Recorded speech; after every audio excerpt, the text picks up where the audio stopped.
Flash prophétique, le magazine prophético-technique. Quand les hommes diront paix et sûreté, alors une ruine soudaine les surprendra, comme les douleurs de l'enfantement surprennent la femme enceinte, et ils n'échapperont point. 1 Thessaloniciens chapitre 5, verset 3. La paix. Sans doute la première des choses que le Seigneur offre à tous ceux qui croient en son nom. Le Christ déclare : « Je vous laisse la paix, je vous donne ma paix, je ne vous donne pas comme le monde donne. Que votre cœur ne se trouble point et ne s'alarme point. » Jean chapitre 14, le verset 27. Nous nous sommes confiés à des alliances pour trouver la paix. Nous nous sommes confiés à la technologie, le média. Nous nous sommes confiés à la science. Toujours pas de paix, mais au contraire, nous nous sommes fait surprendre par une épidémie meurtrière qui a réveillé la conscience du monde entier. Et aujourd'hui, on le sait, consciemment, nous sommes conscients que nous sommes vulnérables parce qu'il n'y a pas de paix.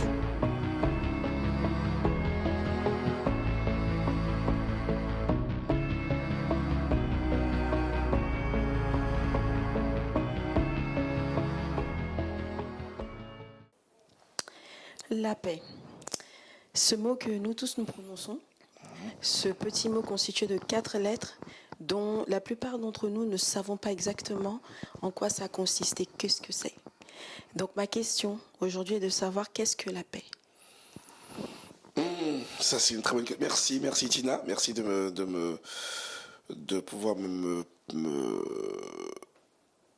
présenter ça déjà comme bonne définition, m'aider, me tendre déjà une perche pour pouvoir m'inspirer sur votre définition, pour pouvoir décrire la paix. La paix pourrait être définie en gros comme étant une sérénité aussi, une sécurité garantie.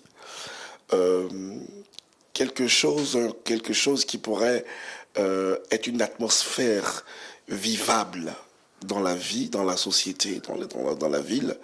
Parce que troubler une paix aussi, c'est troubler un silence. Troubler une paix, c'est troubler une atmosphère. Vous voyez, il y a eu dernièrement ici le coronavirus depuis le mois de février-mars, qui a trouvé la paix du monde entier. Le monde n'était plus en paix. Le monde a perdu sa sécurité, a perdu sa sérénité, a perdu son état, a lancé tout le monde en état d'urgence, où on fut confiné. On ne sait plus exactement où mener la bataille. Le monde s'est arrêté. Les gens pourraient dire Dieu a mis pause sur le monde. Donc la paix, pour moi, c'est ce qu'on appelle la sérénité, la sécurité. Notre chef d'État, c'est-à-dire de la Côte d'Ivoire, le père de la nation ivoirienne, disait souvent avant son discours, il disait la paix n'est pas un vain mot. N'est pas un vain mot. Il faut considérer ce mot-là. Il est de 4 lettres, mais il est fort, il est costaud. Il est très important de le considérer. La paix n'est pas un vain mot, c'est un comportement. Et ce comportement doit être décrit véritablement. Il doit être vu à l'œil nu. Il doit être su. Il doit bien être présenté pour permettre à ce que on voit son comportement, une paix véhiculée. Soyons des ambassadeurs de paix de par notre comportement. Donc la paix, c'est un comportement. La paix aussi, là où c'est une liberté que tu as, mais elle s'arrête là où celle des autres commence. La paix est une liberté. Je suis en paix, je suis libre en fait. Et je suis libre, mais aussi elle doit s'arrêter là où la paix ou la liberté des autres commence aussi. Nous devons savoir qu'elle a 2 aspects. Elle a l'aspect intérieur et la paix. L'aspect intérieur dans l'homme. L'aspect intérieur est rattaché à ce que j'appelle la spiritualité. Lorsque quelqu'un est spirituel, il peut observer une paix intérieure. Lorsque la personne n'est pas spirituelle, ce sera difficile, parce que la paix intérieure est très difficile à avoir. Alors c'est un niveau, il faut vraiment être assez spirituel, une paix intérieure. Et cette paix intérieure est rattachée à une conviction, vous voyez. Donc, la paix extérieure, par contre, elle est fonction du comportement d'autrui. Quelqu'un, par exemple, qui ne respecte pas, qui n'observe pas la liberté d'autrui, ou bien qui ne respecte pas quelqu'un, peut troubler une paix. Elle est extérieure parce que tout ce qui est extérieur, la paix extérieure peut être fournie par le respect des uns et des autres, par l'appréciation de la liberté du comportement de l'autre, par la maîtrise de soi et le silence qu'on donne quand on voit quelqu'un qui est en train de vouloir troubler une paix. Nous gardons le silence. La réplique peut être fatale à la paix qu'on trouve qu'on a. Il ne faut pas tout répondre à la chose. J'aime bien cette phrase que je dis lorsque quelqu'un vous gifle à la joue gauche, tendez-lui la joue droite. J'aime bien ça. Vous voyez que Tina, cette chronique me fait penser à beaucoup de choses. La paix doit résider visiblement dans le cœur de chaque personne. Je ne sais pas si je peux répondre à votre question. Vous y avez répondu, merci beaucoup. J'ai une deuxième question à vous poser. Nous sommes actuellement face à une épidémie, comme vous l'avez évoqué tout à l'heure. Nous avons eu sur cette terre des guerres. Nous avons sur cette terre tellement de choses qui, aujourd'hui, font douter beaucoup de personnes en ce qui concerne la paix. Donc, ma question est de savoir, est-ce que vous pensez que la paix dont vous venez de nous parler, elle est possible sur cette terre? Waouh. Ça, c'est une question. Si j'avais su qu'elle était là, je n'avais pas à répondre à cette chronique. Une question qui va certainement faire jaser ceux qui vont écouter, mais souffrez que je vous réponde, que je donne au moins une réponse à cela. Oui, la paix extérieure, que j'appelle paix extérieure, est fonction d'un comportement.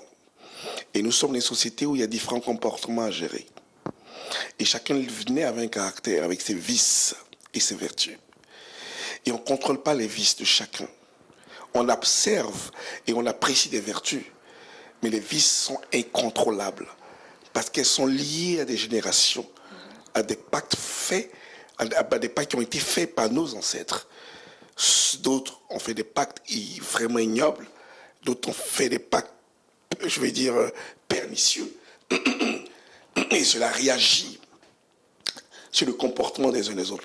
L'être humain en lui-même, par exemple, sous la base du péché originel, a troublé sa paix déjà. La paix existait depuis le jardin. Dieu crée l'homme à son image et selon sa ressemblance, il le pose.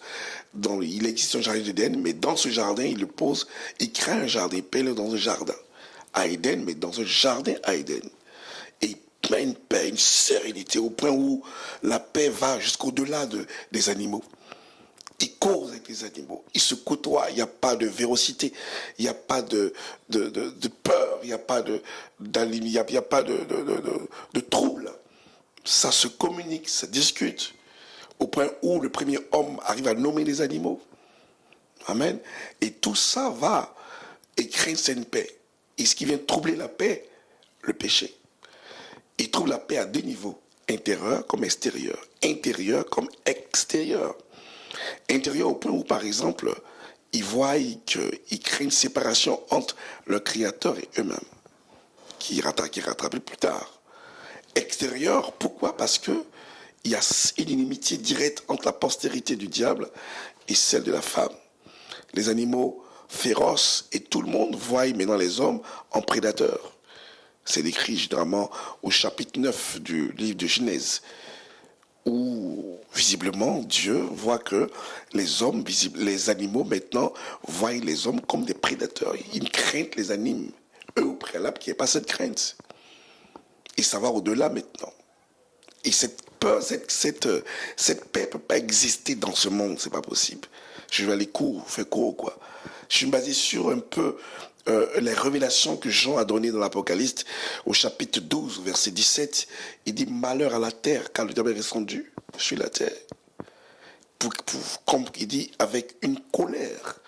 Il ne vient pas faire la paix avec la colère. Non, il vient déstabiliser ceux qui vivent sur la terre. Donc la terre rentre dans un trouble, dans une peur, dans une crainte. et chacun se protège. Chacun essaie de ne plus chercher la paix extérieure, mais la paix intérieure. C'est pour ça que le mot évangélisation prend son coup pour chercher la paix dans les nations. Aujourd'hui, une paix dans un pays, au vu des yeux, au vu des hommes, au vu de l'intelligence humaine, c'est l'absence de guerre, l'absence de meurtre, l'absence de révolte, tout ça, c'est la paix. Mais la véritable paix n'est pas ça. Non. La véritable paix, c'est la sérénité qu'on a dans le cœur. La paix du cœur. La paix du cœur, c'est la meilleure, parce que le monde courait à sa perte, tôt ou tard. On ne peut rien faire pour le monde. L'écologie prend un coup. Aujourd'hui, l'oxygène, il n'y a plus. La couche d'ozone commence à prendre, à commencer à pouvoir disparaître. Il n'y a plus effectivement d'oxygène. L'air est pollué. On ne sait plus où vivre. Les plans se font pour essayer de vivre au-delà de la Terre, dans l'espace. Ceux qui ont plus d'argent vont se disent, on va essayer de prendre notre parcelle de terrain là-bas dans l'espace. Il n'y a plus de paix ici dans le pays. Enfin, sur la Terre. La Terre va à sa perte, c'est compliqué. Le feu arrive quand il veut, l'inondation arrive quand il veut, les cataclysmes et tous les fléaux, ça s'enchaîne. On n'est pas dans un dernier fléau. Aujourd'hui, on a vu la pandémie qui s'est passée a trouvé la paix du monde entier, extérieur comme intérieur. Sont ceux qui sont réellement chrétiens, sont ceux qui ont la foi, sont ceux qui visiblement vivent une vie chrétienne, une vie très spirituelle, qui ont gardé cette paix, qui ont observé cette paix intérieure, qui se disaient, bon, ça ne nous touche pas. C'est exactement ce que le psalmiste disait. Le psalmiste dit, je pourrais dire, je ne sais pas du psalmiste, plutôt Asaph dit. C'est pas ça, mais Asaph dit, oui, le psalmiste, il dit ceci, en le psaume 75, plutôt 74, verset 2, il dit, la terre peut trembler avec tout ce qui renferme. La terre, elle peut trembler avec tout ce qui renferme. Mais lui, Dieu, il a fermé ses colonnes. Et les colonnes, c'est nous, c'est vous. Ceux qui ont une paix intérieure, ceux qui vivent Christ. Quand tu acceptes Jésus, la paix en toi. Mais le monde refuse d'accepter Christ. Impossible d'avoir la paix sur la terre. Non, pas du tout. Quand un ange arrive, il dit, paix dans les cieux et sur la terre, à cause de la mission qu'il donne pour le moment. Mais je vous assure que quand vous lisez les Écritures, vous allez comprendre que la grâce nous est donnée de vivre une paix, mais précoce sur terre. Et la terre, la paix sur la terre n'est pas réellement une paix. Non, pas du tout. Vous entendrez parler de guerre et de bruit de guerre. Gardez-vous d'être troublés, car il faut que ces choses arrivent. Mais ce ne sera pas encore la fin. Une nation s'élèvera contre une nation et un royaume contre un royaume, et il y aura en divers lieux des famines et des tremblements de terre.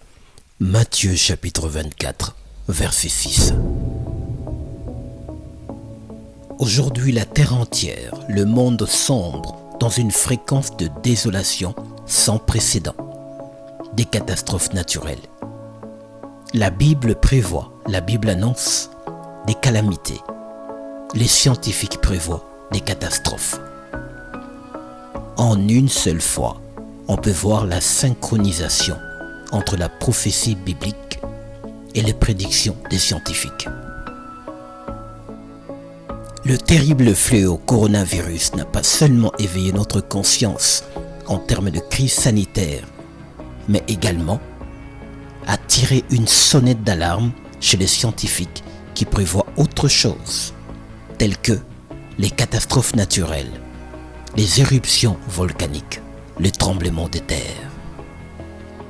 L'écosystème en général est en danger, en péril. Aujourd'hui, Flash Prophétique tire une sonnette d'alarme. Voici les 3 prophéties qui ont été confirmées par les scientifiques. Flash Prophétique revient le mardi prochain à 20h30 pour plus de détails.